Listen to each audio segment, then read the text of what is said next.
रक्त ध्वज का अगला हिस्सा पढ़ते हैं।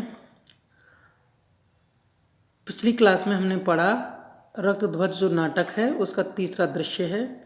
आदिवासी आपस में बातें कर रहे हैं। सबसे पहले ये डांस होता है आदिवासियों का, गैर नृत्य होता है। आदिवासी लाठियाँ उछालते हैं ऊपर और सीटियाँ बजाते हैं, नृत्य तेज होता है। एक आदमी, एक जो दीतिया है वो पास आकर जोर जोर से ढोल पीटने लगता है, नृत्य और जोर पकड़ता है। मारो मारो पीटो पीटो का हुल्लड़ आता है। पीछे से खबरदार खबरदार इसकी आवाज़ आती है और ढोल, वो जो ढोलकिया है वो प्रवेश करता है, आके बोलता है कि सबको बेगार पर आना है। बूढ़े बच्चे, देखो यहाँ देखो, बूढ़े बच्चे औरतें सबको बेगार पर आना है। ये राजा का आदमी है।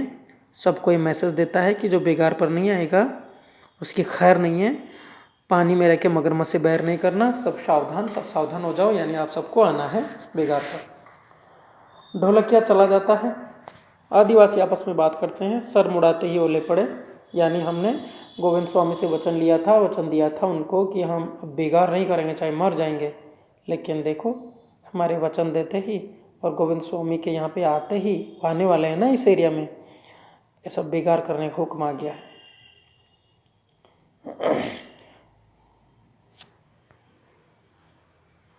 अब देखो यहाँ से गणेशा, सीधी सी बात है, स्वामी जी बेगार के खिलाफ वचन ले चुके हैं।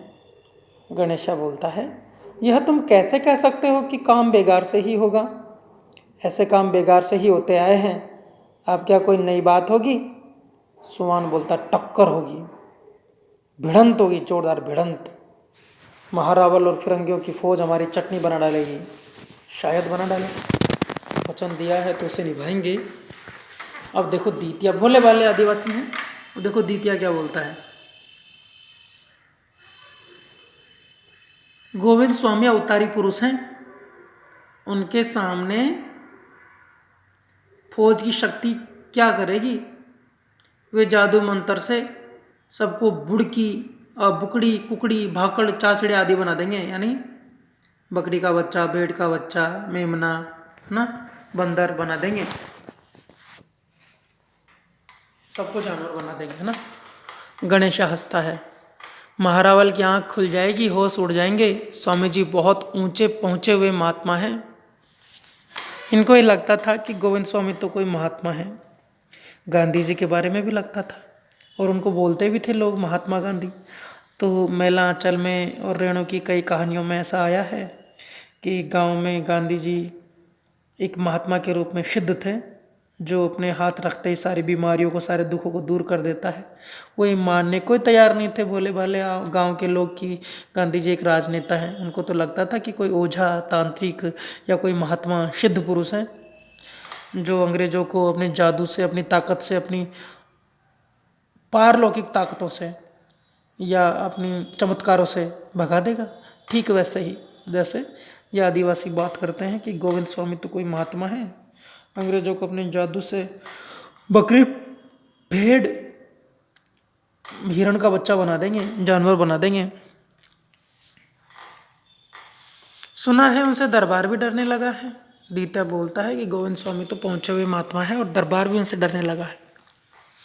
लगता तो मुझे भी है, अन्यथा वे निहत्था और निश्चिंत होकर गांव-गांव कैसे घूम लेते? उन्हें न जंगली जानवर का डर और न सेना और फौज का।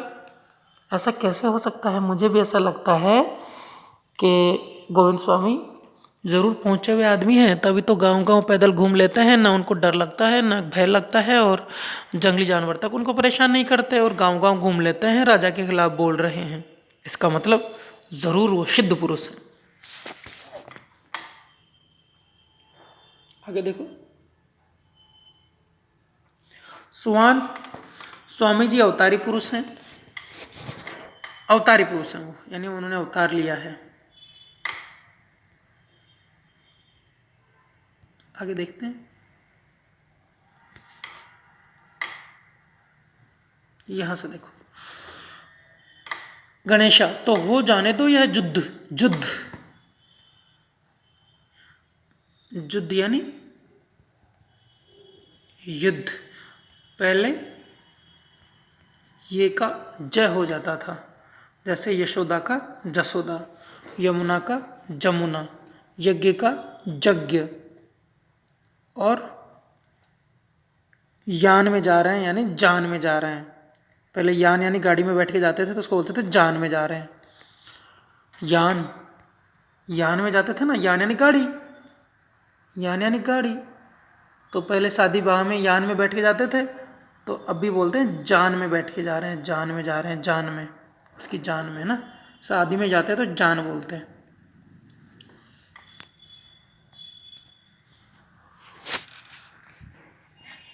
हाँ, तो हो जाने दो युद्ध। दो सयानों का प्रवेश। सयाने यानी शाणे होते हैं ना, झाड़ फूक करने वाले।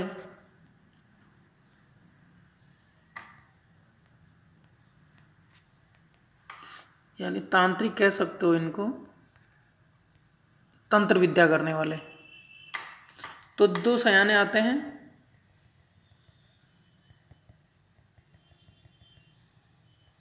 पहला सयाना बोलता है सबको राम राम। दूसरा बोलता है तुम सब हमारे पंच हो। असल में ये सयाने नहीं हैं, ये राजा के भेजे हुए,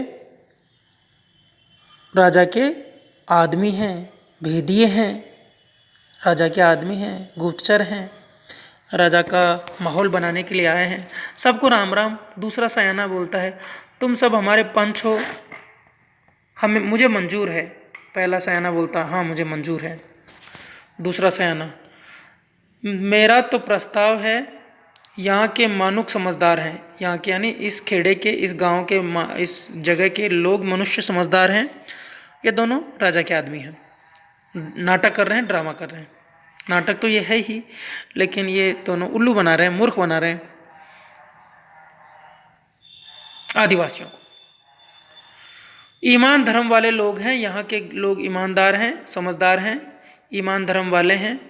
पहला सयाना बोलता तो मिलेगा, जो जीतेगा सच कहता है। दूसरा सयाना सबकी ओर देखकर आपके गांव के नाक का सवाल है, गांव गांव घूमेगा, इस गांव की जय बोलेगा, आसमान की ओर देखकर।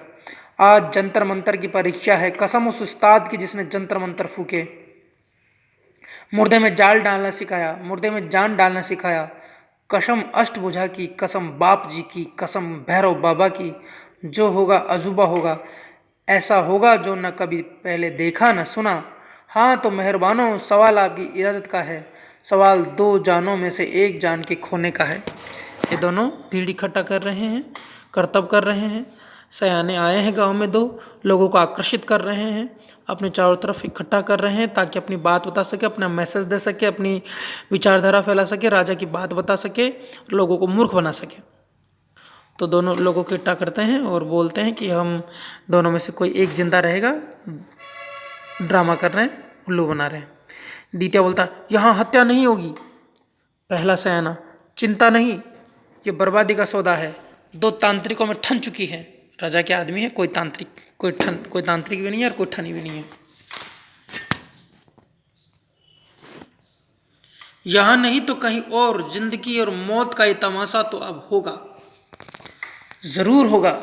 मुझे कसम है अपने यदि गुरु जोगिंद्रनाथ की, मुझे कसम है अपने आदि गुरु जोगिंद्रनाथ की, आदि यानी पहले, मैं आज तुझे शमशान भेज कर ही दम लूंगा। एक दूसरे से लड़ रहे हैं, दो तांत्रिक आए हैं, दोनों दोस्त हैं, ऐसा राजा के आदमी हैं, प्रजा को उल्लू बना रहे हैं। ऐसे खेल दिखाने वाले गांव में खूब आते हैं, आपने देखा होगा, जो अपना खेल दिखाते हैं और पैसे ले जाते हैं, अपना पेट भरते हैं। लेकिन यहाँ पे ये दोनों किसी और मकसद से आए हैं, देखते हैं इनका मकसद क्या है। दूसरा सयाना ऐसा ही मेरा इरादा है, मैं भी तुझे नहीं छोड़ूंगा। पहला सयाना मैं कभी नहीं छोड़ूंगा, स्वर्ग से पाताल तक तू जहाँ भागेगा मैं वहीं पहुँचूंगा और तेरा कचूमर निकाल दूंगा।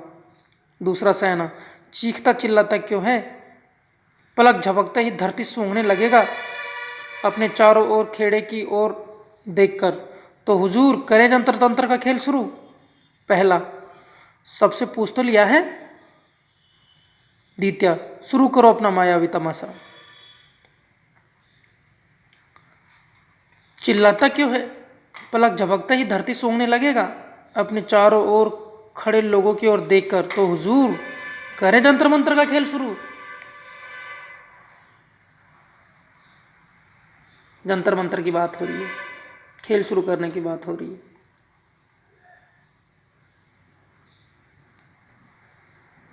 सबसे पूछ तो लिया है?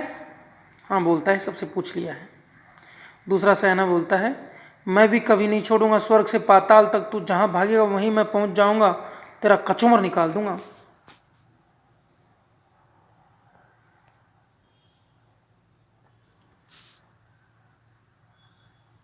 सब हाँ, तो शुरू करो अपना मायावी तमाशा, द्वितीय बोलता है, और अपना मायावी तमाशा शुरू करो, ऐसा ऑर्डर देता है। अब आगे की क्लास में देखेंगे। आज यहीं तक, बड़ा नाटक है, ये कई सारे हिस्सों में हमें ख़त्म करना पड़ेगा। धन्यवाद।